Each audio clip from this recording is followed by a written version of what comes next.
di sini saya bersama Bapak Taufik Soroanggomo selaku Dewan Perwakilan Rakyat Kabupaten Malang.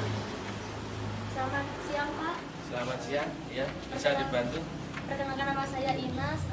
Dengan ini saya bisa bertanya kepada Bapak tentang bagaimana gambaran, contoh serta peran Pancasila di kalangan generasi muda, Pak. Seperti ini. Bagaimana pendapat Bapak mengenai makna Pancasila sebagai nilai utama dalam berbangsa dan bernegara? Baik, terima kasih. Kita memaknai Pancasila kaitannya dengan berbangsa dan bernegara itu harus sebagai alat pemersatu bangsa. Maksudnya apa? Pancasila di sini itu terdiri dari nilai-nilai luhur yang mana dari nilai-nilai itu kalau dijabarkan sangat banyak. Pada intinya untuk kehidupan berbangsa dan bernegara, Pancasila itu dari dulu sampai sekarang itu sangat relevan, termasuk dalam kehidupan sehari-hari. Contoh kecil, Indonesia ini terdiri dari berbagai macam suku, berbagai macam bahasa, dan juga adat istiadatnya. Dari nilai-nilai yang terkandung dari Pancasila itulah yang menjadikan negara Indonesia yang dari berbagai ribuan pulau atau juga bermacam suku itu bisa menjadi satu karena adanya Pancasila. Jadi makna untuk Pancasila kaitannya dengan kehidupan berbangsa dan negara itu seperti itu, menjadi alat pemersatu bangsa. Mungkin itu yang bisa saya jelaskan.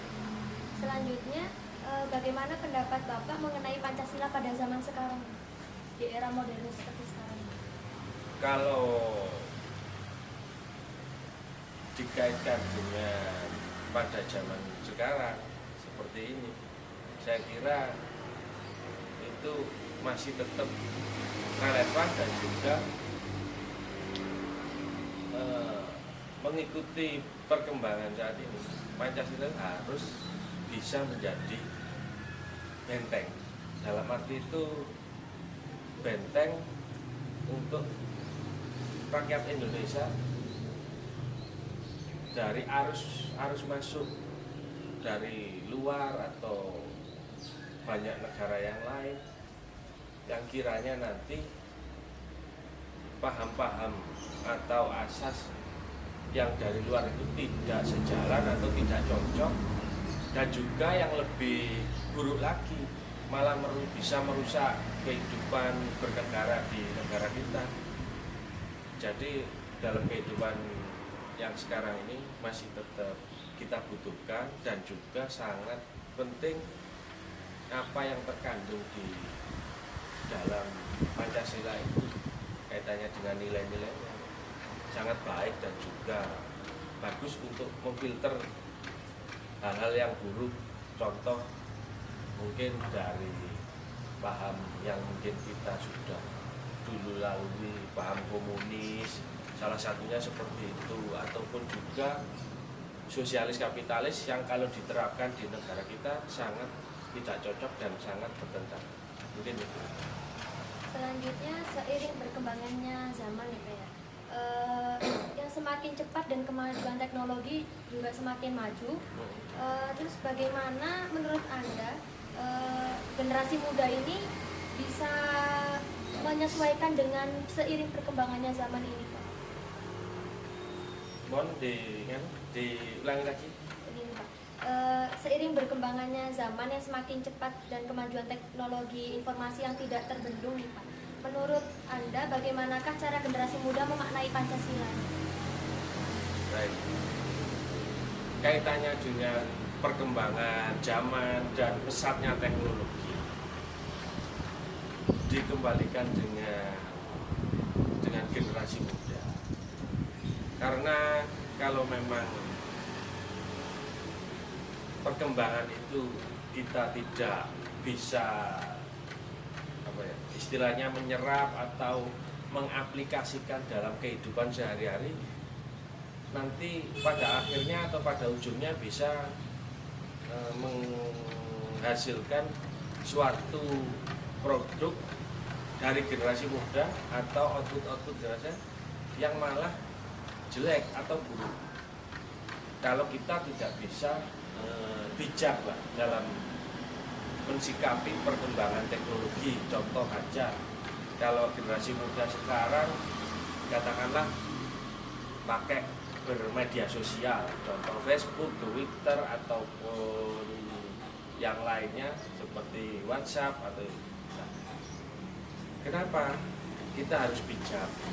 Karena kalau kita tidak bijak memakai media sosial karena teknologi yang tinggi, itu nanti malah menjadi alat yang malah merusak persatuan dan kesatuan di negara kita. Karena itu misalnya kita bisa bijak, contoh kita komunikasi atau apa di media itu kita salah satunya jangan sampai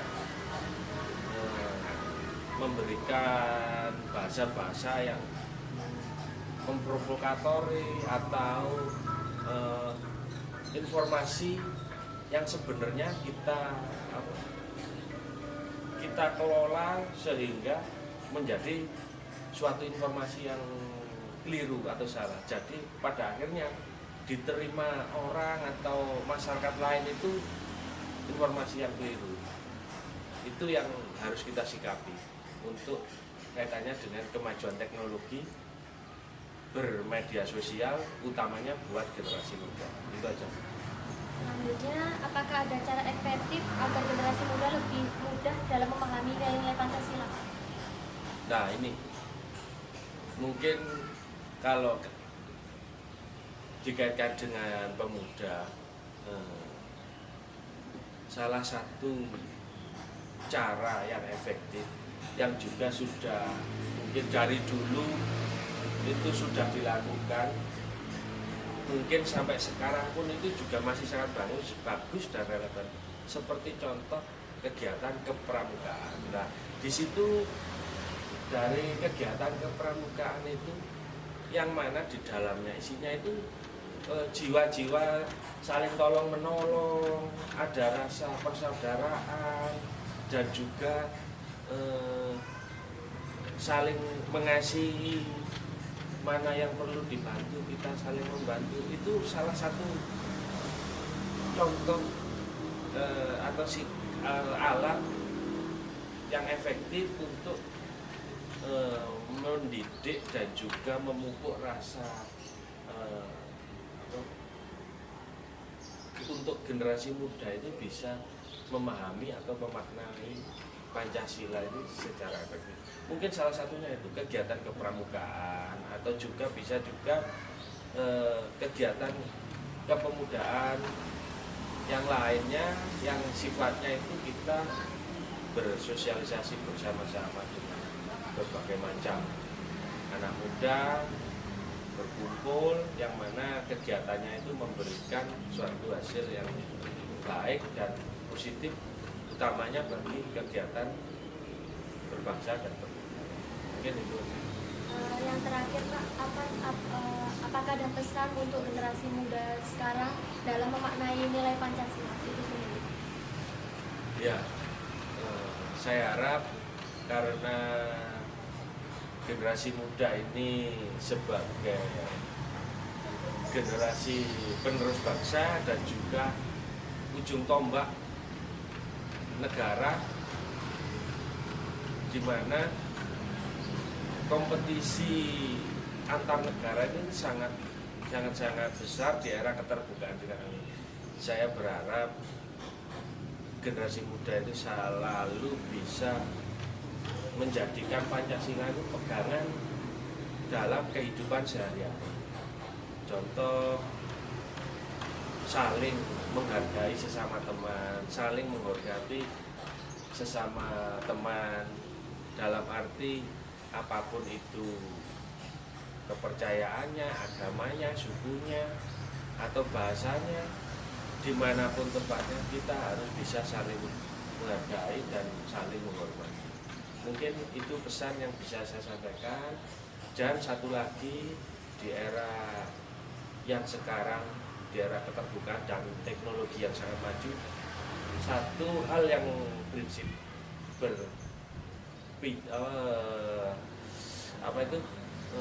bijaklah untuk memakai media sosial. Jangan sampai kita salah dalam menggunakannya, karena kalau kita sudah salah menggunakan media sosial, implikasinya atau akibatnya sangat besar. Mungkin itu aja yang bisa saya harapkan, dan saya berpesan untuk generasi muda agar nanti di negara kita ini bisa menjadi lebih baik dan maju dengan generasi muda yang sangat kompeten dan berkualitas. Mungkin itu aja. Oke, Terima kasih. terima kasih banyak Bapak atas pelajaran yang kita ambil pada siang hari ini. Semoga bermanfaat untuk teman-teman yang lain. Dan terima kasih juga telah menyediakan sedikit waktu untuk saya, Pak. Mungkin saya akhiri saja. Terima kasih. Ya. Wassalamualaikum warahmatullahi wabarakatuh. Sama-sama.